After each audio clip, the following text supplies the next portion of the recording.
হযরত ঈসা আলা নবিয়িনা আলাইহিস সালাতু ওয়াস সালাম তিনি নবীজির রওজায়ে আতহারের পাশে দাফন হইবেন।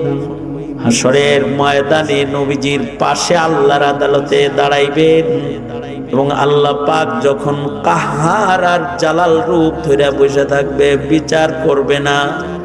ভয়ঙ্কর অবস্থা, আধাত উপরে সূর্য। হযরত ঈসা আলাইহিস সালাতু ওয়াস সালাম আমাদের নবীর পাশে দাঁড়াবে, তো নবীজিকে যে অনুরোধ করে বলবে, ওগো আল্লাহর দোস্ত, আপনি জবান না খুললে কাহার জালাল মালিক হিসাব শুরু করবে না। এইভাবে দাঁড়ায় থাকুন, যাই একটু মেহেরবানি করেন, আল্লাহর একটু বিচারটা শুরু করতে কম। কেউ হাঁটু পর্যন্ত ঘামের ভেতরে দাঁড়ায় থাকবে, কেউ কোমর পর্যন্ত ঘামের ভেতরে দাঁড়ায় থাকবে, কেউ গলা পর্যন্ত ঘাম তার মুখ দিয়ে ঢুইকা লাগাম হয়ে গেছে, হাসরে দাঁড়ায় থাকবে। কারোর জিহ্বা নাভি পর্যন্ত ঝুলে গেছে আর পানি পানি চিৎকার করবে, দাঁড়িয়ে থাকবে। কারোর মাথার মগজ টকবক করে গড়ায়া গড়ায়া ভাতের মারের মতো পড়তে থাকবে। এই অবস্থায় কতক্ষণ চলবে? ওগো আল্লাহর নবী, একটু বিচারটা শুরু করতে বলেন। আমাদের নবী মাকামে মাহমুদে সেজদা দিয়ে সেদিন আল্লাহ পাকের এমন গুণগান গাইবেন আর এত প্রশংসা করবেন যে আল্লাহ পাক বন্ধুকে বলবেন, বন্ধু মাথা তুলুন এবং শাফাআত করতে থাকেন আপনি, আমি বিচার শুরু করতেছি। আল্লাহু আকবার, জোরে করে বলেন আল্লাহু আকবার। এই নবীজি নিজের উম্মতকে আগে আগে জান্নাতে ঢুকাইতে থাকেন। কপালটা কত ভালো যে বিশ্ব নবীর উম্মত হইছে। যারা রাজনীতি করে হেরা অনেকে মনে করে আমার কপাল ভালো, আমি আওয়ামী লীগ, কপাল ভালো আমি দানের শীষ। না মিয়া, কপাল ভালো তুমি বিশ্ব নবীর উম্মত হয়েছে। বিশ্ব নবীর উম্মত হয়েছে, এটা তোমার তাকদীর, কপাল। এ কারণে রমাদান পাইছো, লাইলাতুল কদর পাইছো। তুমি আইছো সবার পরে, কিন্তু জান্নাতে ঢুকবার সবার আগে শাফাআতে কুবরা ওয়ালা নবীর উম্মত হইছো। এই এত মর্যাদা যে পাইলা, এই মর্যাদাগুলো নেওয়ার জন্য কিছু কাজ তো করা দরকার। রজবের কাজ হলো হায়াত বাড়াও, সুন্নতের আমল কইরা দোয়া করো আল্লাহর কাছে, আল্লাহ আপনি আমাদেরকে দয়া কইরা হায়াত বাড়ায় রমাদানে পৌঁছায় দেন, যেন আমরা বেশি নেকি কামাই করে কবরে যাই। রমাদান নিব আল্লাহর কাছ থেকে দোয়া করে, ইনশাআল্লাহ ইনশাআল্লাহ, জোরে জোরে জোরে ইনশাআল্লাহ। খুব বেশি দোয়া করবো, রুনা জারি করে করে দোয়া করা, চোখের পানি ফেলে ফেলে দোয়া করা। কেউ যদি দোয়া করার পরেও যদি হায়াত না পায়, যদি তার মৃত্যু হয়েও যায়, তাইলেও লাভ। সে যে দোয়া করছে, দোয়া আল্লাহর কাছে এত দামি, দোয়ার কারণে মহান রব্বুল আলামিন রমাদান পায়া গেলে ইবাদত করলে যে সওয়াবগুলা হতো, মহান রব্বুল আলামিন তাকে সে সওয়াবগুলো দোয়ার বরকতে দান করবে। এটাই উম্মতের মর্যাদা। যা যা নিয়ত করবে সব সওয়াব পাওয়া যাবে, আর দোয়া করবে, চাইবে, না করতে পারলেও পাওয়া যাবে। দোয়া করবে যে আল্লাহ টাকা দিলে হজ্জে বাইতুল্লাহ করতাম, কটা টাকা দেন। সারা জনম লেবারগিরি করছে, কিন্তু হাসরে যায় দেখবে যে ওই যে চোখের পানি ফেলে কাবা জিয়ারতের দোয়া করেছে, মহান রব্বুল আলামিন তাকে হজ্জে বাইতুল্লাহর সওয়াব দান করেছে।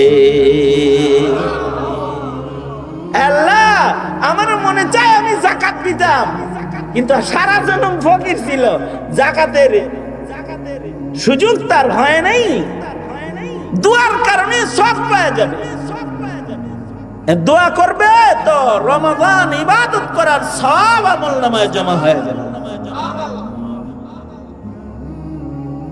সব নবীরই তো কিছু মুজিজা আছে, যেমন হযরত সুলাইমান আলাইহিস সালামের মুজিজা, উনি জিন শাসন করতেন, মৃত্যুর পরেও দাঁড়িয়ে রইলেন। যেমন ঈসা আলাইহিস সালামের এটা একটা মুজিজা যে এটা ওনার বৈশিষ্ট্য।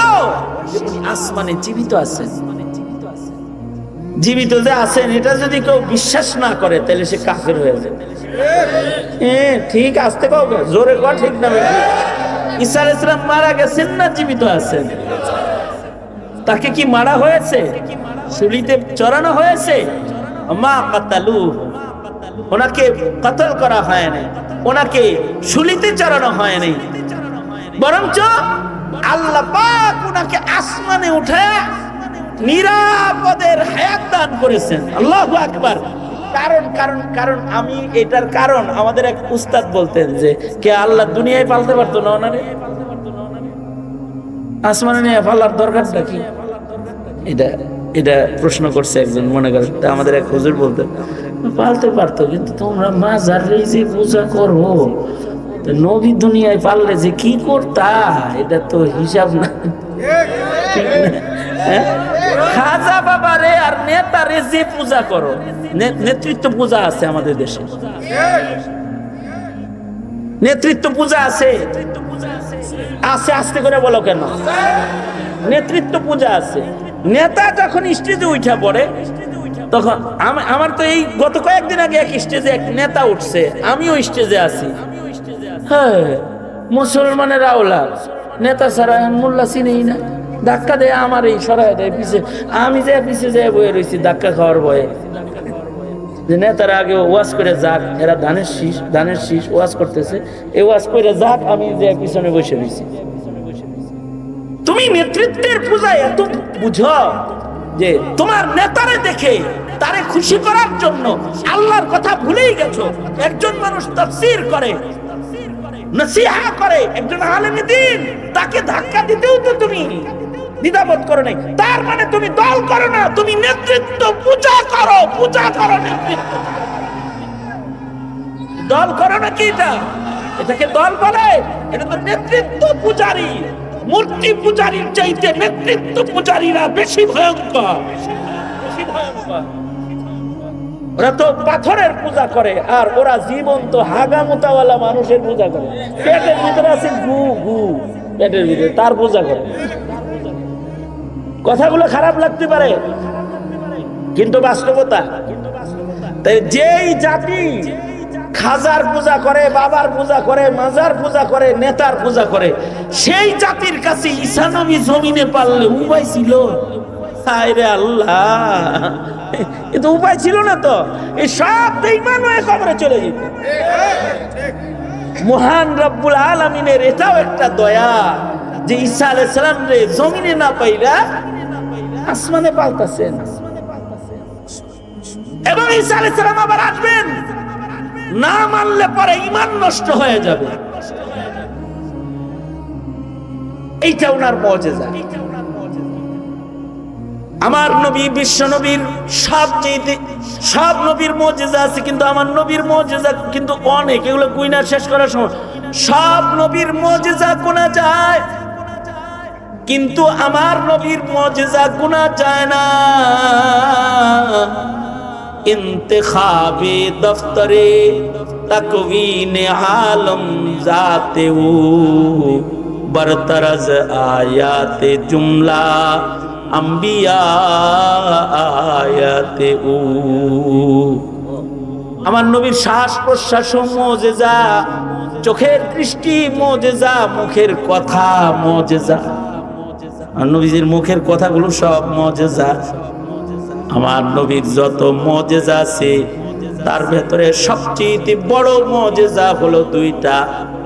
একটা মুজিজা হলো কোরআন।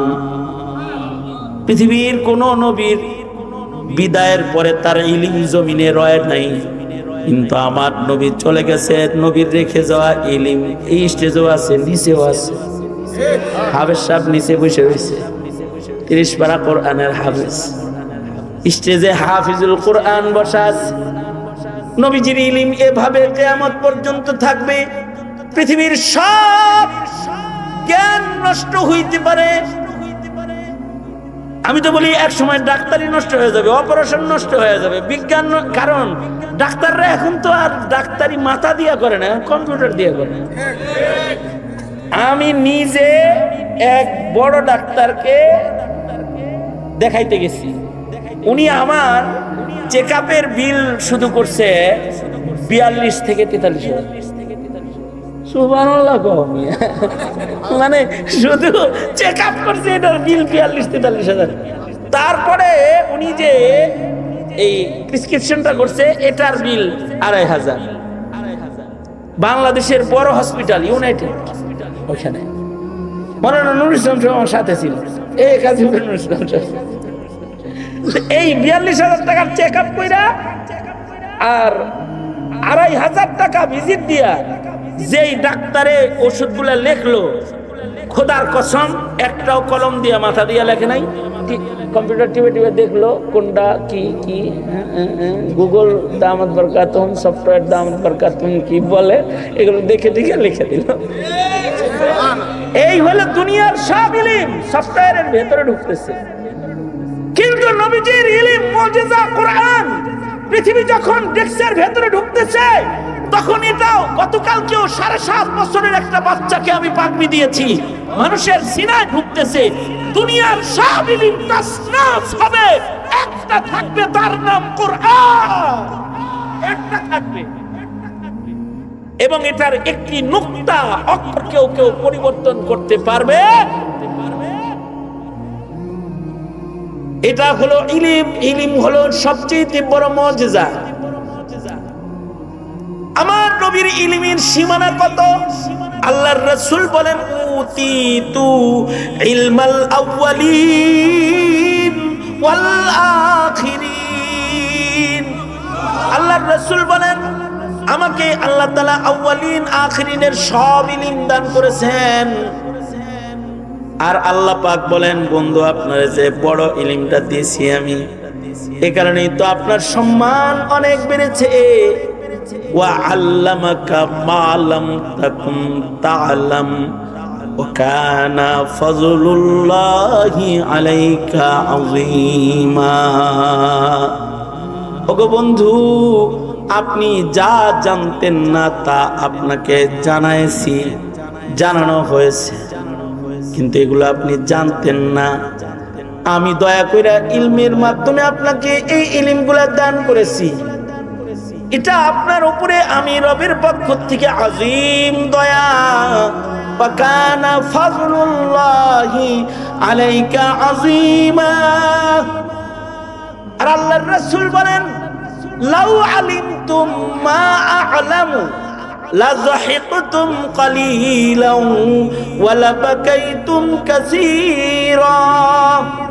আল্লাহর রাসূল বলেন, আমি যেটা জানি ওইটা যদি তোমরা জানতা, তাহলে তোমরা হাসতে পারতা না।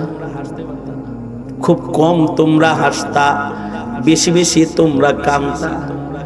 নবী যে আশ্চর্য জিনিস জেনেছেন, আশ্চর্য জিনিস নবীজিকে দেখানো হয়েছে, শিখানো হয়েছে।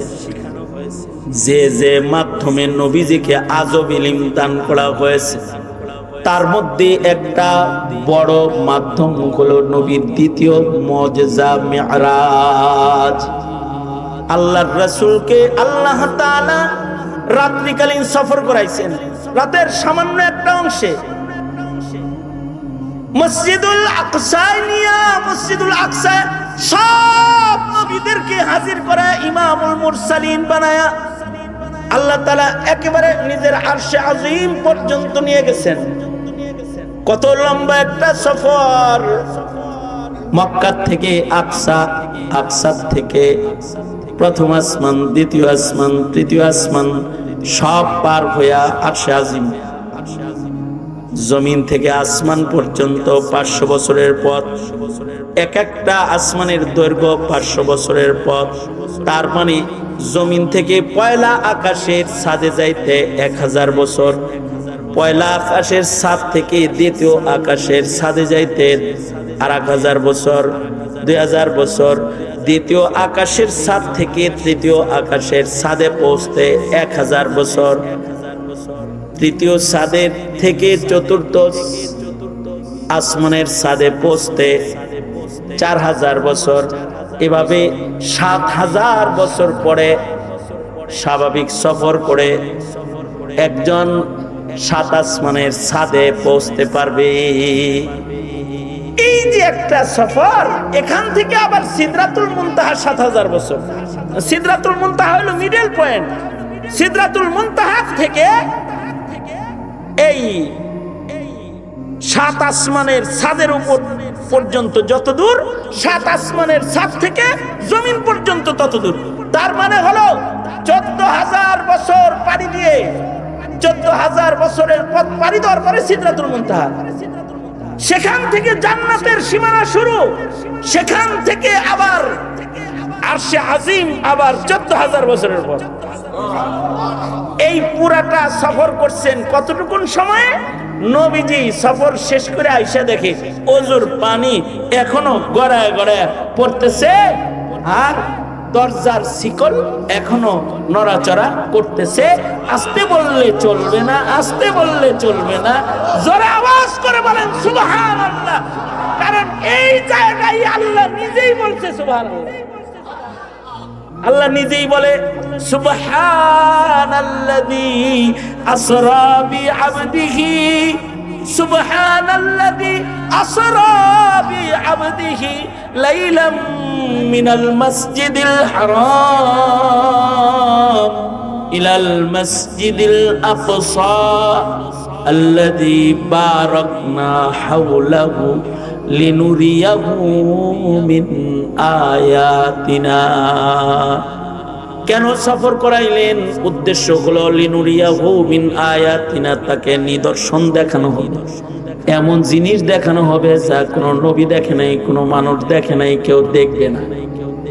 এই কারণে মুসা আলাইহিস সালামের কবর দেখাইছেন। হযরত মুসা আলাইহিস সালামের উম্মতের ভেতরে তেলে ভাজি হওয়া শহীদদের খুশবু চাখাইছেন। জান্নাত দেখাইছেন, জাহান্নাম দেখাইছেন, দুনিয়ার আকৃতি দেখাইছেন। নবীজিকে ডাকতেছে ইয়া মুহাম্মদ, ইয়া মুহাম্মদ। কুদসি মহিলা আল্লাহর রাসূলটাকে সাড়া দেয় না। হযরত জিবরাইল বলে এই যে ডাকতেছে এটার নাম দুনিয়া, সাড়া না দিয়া ভালো করছে। এটা হলো দুনিয়া। আবার জান্নাত দেখাইছেন, জাহান্নাম দেখাইছেন, সরাসরি দোজখের গর্জন নবীজি সচক্ষে দেখছেন, সকানে শুনেছেন। জান্নাতের নিয়ামতগুলো নবীজি সচক্ষে মিরাজের সফরে দেখেছেন। দেখা এমন ইলম নবীজি অর্জন করেছেন যা পৃথিবীর আর কেউ অর্জন করে নাই। রাসূল বলেন এগুলো তোমরা দেখলে জীবনে হাসতে পারতা না। মিজান দেখেছেন, ইসরাফিল বাঁশি মুখে নিয়ে বসে দাঁড়িয়ে আছে কেমনে, এটা দেখেছেন। জাহান্নামের গেটের পাহারাদার ফেরেশতা মালিক কিভাবে বসে আছে, এটা দেখেছেন। তার বিভৎস আকৃতি কেমন, তা দেখেছেন। এইটা নবীজির ইলমি সফর। নবীজিকে সর্বোচ্চ ইলম দিতে আল্লাহ পাক সর্বোচ্চ মুজিজা মিরাজের সফর দান করেছেন। আর এই মিরাজের সফরে নবীজি এই উম্মতের জন্য একটা মিরাজ নিয়ে আসছেন। সেটার নাম কি? নামাজ। রজবে হায়াত বাড়ানোর দোয়া করবা। আর আজকে রজবের এই গুরুত্বপূর্ণ সময়ে এই মাহফিলে ওয়াদা করবা, রজব মাসে নবীর হাতে দেয়া আল্লাহর হাদিয়া যেটা জমিনে আসছে নামাজ, এই নামাজকে জীবনে স্বেচ্ছায় সজ্ঞানে কখনো আর কাজা করবা না। ইনশাআল্লাহ বলো, রাজি আছে তো? হাত তুলে বলো, বলে ইয়া আল্লাহ ওয়াদা করছি রজবের দেয়া আপনার হাদিয়া নামাজ জীবনে আর কাজা করব না। ইনশাআল্লাহ জোরে করে বলে ইনশাআল্লাহ। এই নামাজটাও কিন্তু নিজের মতো পড়লে হবে না। আল্লাহর রাসূল বলেন সাল্লু কামা রাআইতুমুনি উসাল্লি, আমি যেমনে নামাজ পড়ি হেমনে নামাজ পড়ো, তাহলে নামাজ তোমার মেরাজ হবে। আসসালাতু মিরাজুল মুমিনিন, ওই বলেন আমার মেরাজ রজবে হয়েছে, তোমাদের মেরাজ নামাজের রাকাতে রাকাতে হবে। আল্লাহু আকবার, জোরে করে বলেন আল্লাহু আকবার। তবে নামাজ ততক্ষণ পর্যন্ত মেরাজ হবে না যতক্ষণ পর্যন্ত নামাজকে নবীজির নামাজের মতন না বানানো হবে। নামাজ কেমনে পড়তে হয় এটাও তো জানা লাগবে। নামাজ কেমনে পড়তে হয় এটা যদি কেউ না জানে তাহলে সে ভুল করবে। সে যদি শায়েখ হয় তাও ভুল করবে। জানাজার নামাজ কেমনে পড়তে হয় এটাই জানে না কিছু শায়েখ। দেশনেত্রী স্মরণীয় জানাজার নামাজ হলো, আর এই নামাজের ইমামতি করলেন বাংলাদেশ শুধু নয়, এশিয়ার সবচেয়ে বড় একজন আলেমে দ্বীন মুফতি আব্দুল মালিক হাফিজাহুল্লাহ। আব্দুল মালিক সাহেবের ইলিম কি তোমার মতো এরকম ছটাক ইলিম? সূরা ফাতিহার ইলিম, আব্দুল মালিকের ইলম, এটা তো এক ইলমের দরিয়া আল্লাহ পাক ওনাকে দান করেছেন। ওইটা তো আল্লাহর দান। ওয়া আল্লামাকা মা লাম তাকুন তা'লাম ওয়া কানা ফাযলুল্লাহি আলাইকা আযীমা। আল্লাহ যার উপরে দয়া করে তাকে এরকম ইলমের মহাসাগর তাকে দান করে আল্লাহ পাক। এশিয়ার বড়রা প্রশংসা করেছে আল মাদখাল ইলা উলুমিল হাদিসিশ শরীফ, নবীজির হাদিসের উপরে গুরুত্বপূর্ণ একটি কিতাব, যে কিভাবে হাদিস অধ্যয়ন করবে, কিভাবে হাদিসের গভীরে ঢুকবে, এর উপরে বিশেষ পড়াশোনার জন্য মুতাখাসসিস হওয়ার জন্য যে কিতাব পড়ানো হয়, তার একটি স্মরণীয় কিতাবের লেখক হলেন শেখ আব্দুল মালিক হাফিজাহুল্লাহ, যার এই কিতাব ওয়ার্ল্ডের বিভিন্ন ইউনিভার্সিটিতে পাঠ্যপুস্তক হিসেবে পড়ানো হয়। আর তিনি জানাজার নামাজ পড়লেন, আর তুমি এই নামাজ হয়েছে কি হয় নাই এটা বলতে পারলে না। তুমি বললে যে নামাজ হয় নাই, সূরা ফাতিহা পড়ছে না। খবিস, জানাজার নামাজে সূরা ফাতিহা লাগে না, এই ইলম তোমার নাই। তোমাকে শায়েখগিরি করতে বলেছে কে? শায়েখগিরি করো। জানাজার নামাজও পারো না, তো নামাজের কি দশা খোদা তাআলা জানে। সুতরাং এটাও তো শিখতে হয়, তো না শিখলে পারে তো ভুল হবে। এ কারণে মজলিসে তালিমুস সুন্নাহর একটা মিশন হলো সকলকে ধরে ধরে ধরে ধরে সেজদা শিখাও, রুকু শিখাও। এই মিশন অত্র এলাকায় চালু আছে না নাই? কারণ নামাজ হলো আমার মেয়ারাজ, আপনার মেয়ারাজ। আল্লাহর সাথে বান্দার নৈকট্য অর্জনের সবচেয়ে গুরুত্বপূর্ণ ইবাদতের নাম হলো নামাজ। তাহলে এই রজবের দুটি আমল, একটাকে সারা জিন্দেগীর জন্য ধরতে বললাম, আর একটা রমজান পাওয়া পর্যন্ত সুন্নত দোয়া করতে বললাম। মনে থাকবে তো ইনশাআল্লাহ? নিজের সন্তানকে এভাবে শিখাবেন যে আমার নবী এইরকম আমার নবীর মুজিজা, তার নাম কোরআন। তাইলে ও কোরআন শরীফের উপন্যাসের বই মনে করবে না, আর নামাজকে খেলনা মনে করবে না, এটাকে মেরাজ মনে করে পড়বে। আমরা এগুলো না শিখানোর কারণেই আমাদের প্রজন্ম এখন নাস্তিকদের পিছে পিছে দৌড়াচ্ছে। ঠিক না? ঠিক যারা বলেন। সুতরাং সন্তানদের নামাজ শিখাবেন, দ্বীন শিখাবেন, প্রয়োজনীয় ইলম শিখাবেন, নামাজ শিখাবেন। ইনশাআল্লাহ কোন এটাও ওয়াদা করেন, ওয়াদা করেন, ওয়াদা করেন, ওয়াদা করেন। ইনশাআল্লাহ, ইনশাআল্লাহ। যারা বিয়ে করে নাই তারাও ওয়াদা করেন। বিয়ে তো করবা, তো এরপরে কি করবা? ইনশাআল্লাহ। আল্লাহ কবুল করুন। আল্লাহ এই রজবের বারাকা আমাদেরকে দান করেন।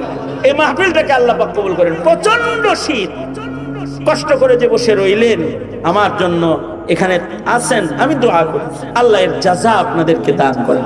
একবার সূরা ফাতিহা সবাই পড়েন। বিসমিল্লাহির রহমানির রহিম। আলহামদুলিল্লাহি রাব্বিল আলামিন আর রহমানির রহিম মালিকি ইয়াউমিদ্দিন ইয়াকা না'বুদু ওয়া ইয়াকা নাস্তাঈন اهدنا الصراط المستقيم صراط الذين أنعمت عليهم غير المغضوب عليهم ولا الضالين آمين। সূরাতুল ইখলাস পড়েন আমার সাথে। বিসমিল্লাহির রহমানির রহিম। কুল হুয়াল্লাহু আহাদ আল্লাহুস সামাদ লাম ইয়ালিদ ওয়া লাম ইউলাদ ওয়া লাম ইয়াকুল লাহু কুফুয়ান আহাদ। বিসমিল্লাহির রহমানির রহিম। কুল হুয়াল্লাহু আহাদ আল্লাহুস সামাদ লাম ইয়ালিদ ওয়া লাম ইউলাদ ওয়া লাম ইয়াকুল লাহু কুফুয়ান আহাদ বিসমিল্লাহির রহমানির রহিম কুল হুয়াল্লাহু আহাদ আল্লাহুস সামাদ লাম ইয়ালিদ ওয়া লাম ইউলাদ ওয়া লাম ইয়াকুল লাহু কুফুয়ান আহাদ সাল্লাল্লাহু আলা সাইয়্যিদিনা ওয়া মাওলানা মুহাম্মদ ওয়া আলা আলিহি ওয়া আসহাবিহি ওয়া বারিক ওয়া সাল্লিম। গ্যাস মনে যাক নাকি? হ্যাঁ হ্যাঁ, শ্রমিকদের জন্য এবং প্রবাসীরা দোয়া চেয়েছে, শ্রমিকদের জন্য বিশেষ দোয়া। এরা এই মাহফিলটা ধরে রেখেছে। এটা মুসলমানের কিছু দলিল রাখা লাগে যে আমি মুসলমান, এটা তো তার একটা, ঠিক না? মুসলমানের দলিলের জন্যই তো টুপি মাথায় দিয়ে ঘুরে, অন্য সময় পরে আর না পরে নির্বাচনের সময় পরে দলিল লাগে না, পাঞ্জাবি গায়ে দিয়েও ঘুরে। কারণ মুসলমান, এটা বুঝাই পারছে, কারণ দেশটা মুসলমানের। তো মুসলমানের কিছু কাম নাই, হিন্দুদের কাম ছিল মূর্তি বানানো, এজেন্ট হিসেবে হাসিনা জিনিসটা করছে। মুসলমানের কিছু কাম আছে না, এটা একটা মুসলমানের কাম। সুতরাং এটা ধরে রাখবে, হক কথা উচ্চারণ হওয়া জমিনে এর নেক আসর আছে। আল্লাহ কবুল করুক, আমিন বলেন। অনেক উলামা হযরতরা এখানে আছে, এরা চলে গেলেই পারতো, এর কাম নাই, ফজরের নামাজের ইমামতি কোন লাগবে। কিন্তু এই গোলামের উপরে রহম করে ওনারা বসে রয়েছে। অনেক আলেমে দিনটা নিচে বসে রয়েছে, চিনি এরা মসজিদের ইমাম, নিচে বসে রয়েছে। আল্লাহ আল্লাহ সবাই আজরে আজিম দান করেন এবং এই মজমাকে আল্লাহ পাক কবুল করেন। আলহামদুলিল্লাহি রাব্বিল আলামিন, ওয়াসসালাতু ওয়াসসালামু আলা সাইয়্যিদিল আমবিয়া ওয়াল মুরসালিন মুহাম্মাদিন ওয়া আলা আলিহি ওয়া আসহাবিহি আজমাইন। তালিমুস সুন্নাহ এবং শ্রমিক ভাইদের উদ্যোগে আয়োজিত মহতি মাহফিল প্রতি বছর হয়। রব্বুল আলামিন গোলাম হাজিরা দিলাম, কিছু কথা তোমার বান্দাদের সামনে পেশ করেছি। হে আল্লাহ, তোমার দেয়ার নামাজের তোহফাকে কদর করবে বলে ওয়াদা করেছে, রজব শাবানের সুন্নত আমল করবে বলে ওয়াদা করেছে, নিজের সন্তানদেরকে এগুলো শিখাবে বলে ওয়াদা করেছে। শেষ নবীর উম্মত বানাইছো খোদা, তোমার কাছে কামনা আল্লাহ গো, মেহেরবানি করে আমাদেরকে তুমি মাফ করে দাও আল্লাহ। আল্লাহ আমাদের তুমি দোজখের আগুনে জ্বালায়ো না আল্লাহ। রব্বুল আলামিন, আমরা তোমার জাহান্নামকে ভয় পাই, কবরের আযাব রে ভয় পাই আল্লাহ, তোমার সওয়াল জবাব রে ভয় পাই। ইয়া আল্লাহ আমাদের তুমি মাফ করে দাও, মাগফিরাত দান করো আল্লাহ। রব্বুল আলামিন, জানবাজ এক ঝাঁক ইয়া আল্লাহ শ্রমিক যারা এই মাহফিলটা বাস্তবায়ন করে, রব্বুল আলামিন যারা এখানে হাজিরা দিয়ে তওবার জন্য আখিরি মুনাজাত পর্যন্ত বসে থাকে, ইয়া আল্লাহ এই গভীর রজনী কিন্তু কানায় কানায় পূর্ণ করে তোমার বান্দারা কনকনে শীতের মধ্যে বসে রয়েছে আল্লাহ, শুধুই মাত্র তোমার কাছে একটু মাপ চাওয়ার জন্য আল্লাহ, তোমার একটু খুশি করার জন্য আল্লাহ। আল্লাহ গো, মেহেরবানি করে এদের মাফ করে দাও আল্লাহ। বহু আলেম ওলামা উপরে নিচে বসা আছে, তাদেরকে সত্যিকারের নায়েবে নবীর মাকাম দান করো আল্লাহ। রব্বুল আলামিন, আমরা যারা এখানে হাজির, ইয়া আল্লাহ সকলের মনের নেক বাসনাগুলো পূরণ করে দাও, বেপানাহকে পানাহ দাও, বেরোজিকে রুজি দাও। যে যে উদ্দেশ্যে দোয়া চেয়েছে সকলের নেক উদ্দেশ্য পূরণ করে দাও। ইয়া আল্লাহ, বর্তমান সময়ে বাংলার জমিনের জন্য ইসলামের পক্ষের শক্তিকে তুমি আগে বাড়ায় দাও আল্লাহ। দিনকে গালেব গালেব করে দাও, বাতিলকে মাগলুব বানায় দাও আল্লাহ। হুকুমতে ইসলামিয়া কায়েম করে দাও আল্লাহ, শরঈ হুকুমত বিচার ব্যবস্থা কায়েম করে দাও আল্লাহ। রব্বুল আলামিন পৃথিবীর নিকৃষ্ট জালিম ইসরায়েলকে হালাক করে দাও। ফিলিস্তিন মসজিদুল আকসা আযাদ করে দাও আল্লাহ। রব্বুল আলামিন প্রিয় মাতৃভূমি বাংলাদেশ, বাংলাদেশের মুসলমানদের জন্য রহমতের দুয়ার খুলে দাও। রব্বুল আলামিন আমরা যারা হাত তুলেছি আল্লাহ, যে সুন্দর আয়োজনে বসেছি এটা বাস্তবায়নে যে সকল প্রবাসীরা সাহায্য করেছে, যে সকল শ্রমিকেরা অর্থ ব্যয় করেছে, আল্লাহ তাদের মালের ভেতরে তুমি বারাকা দান করো আল্লাহ। রব্বুল আলামিন আমরা যারা হাত তুলেছি জানি না কার মা নাই, কার বাবা নাই। আল্লাহ গো, নিজের হাতে অনেকে নিজের মা কবরে রাখছি, নিজের হাতে নিজের বাবাকে কবরে নামাইছি, বাবার জানাজার নামাজ পড়াইছি।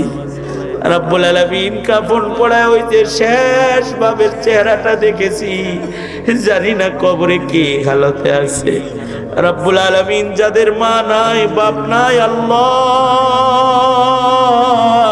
তাদের মা বাবার কবর জান্নাতের বাগান বানায় দাও আল্লাহ। যাদের মা বাবা আছে হায়াত বাড়ায় দাও, বেশি বেশি খেদমত করতে পারে তৌফিক দান করো আল্লাহ। আয় রব্বুল আলামিন আমাদের সকলকে বারবার বাইতুল্লাহর জিয়ারত নসিব করে দাও আল্লাহ। ইয়া আল্লাহ, নবীর রওজায় সালাম পৌঁছানোর তৌফিক দান করো। অত্র এলাকায় সুন্নতের হাওয়া জারি করে দাও, দিন বুঝার তৌফিক দাও, দিন মানার তৌফিক দাও। আল্লাহুম্মা বারিক লানা ফি রজব ওয়া শাবান ওয়া বাল্লিগনা রমাদান। রব্বুল আলামিন ইয়া আল্লাহ, জানি না কোন দোকানের কাফন আমাদের জন্য রেডি হয়ে গেছে আল্লাহ, কোন সপের পাশ না জানি পেকে গেছে, কখন জানি মসজিদের কোনার পালকি বাড়ির দুয়ারে দাঁড়ায় যায়। আল্লাহ, কবরের পালকি পাঠানোর আগে আমাদের নাম কামিল ইমানদারের দপ্তরে উঠায়া দিও আল্লাহ। আল্লাহ, বড় আদর করে না বানাইছ, জাহান্নামী বলে ডাক দিয়ে কবরে নিও না আল্লাহ। اللهم إنا نسألك الجنة ورزاك ونعوذ بك من النار، نسألك العفو والعافية في الدنيا والآخرة، نسألك دوام العافية وتمام العافية والشكر على العافية. يا حي يا قيوم برحمتك نستغيث، أصلح لنا شأننا كله ولا تكلنا إلى أنفسنا طرفة عين. سبحان ربك رب العزة عما يصفون وسلام على المرسلين. মৌতের দিনে কষ্ট দিও না, সবার জবানে জারি করে দিও তোমার ওই মধুর কালেমা লা ইলাহা ইল্লাল্লাহু মুহাম্মাদুর রাসূলুল্লাহ।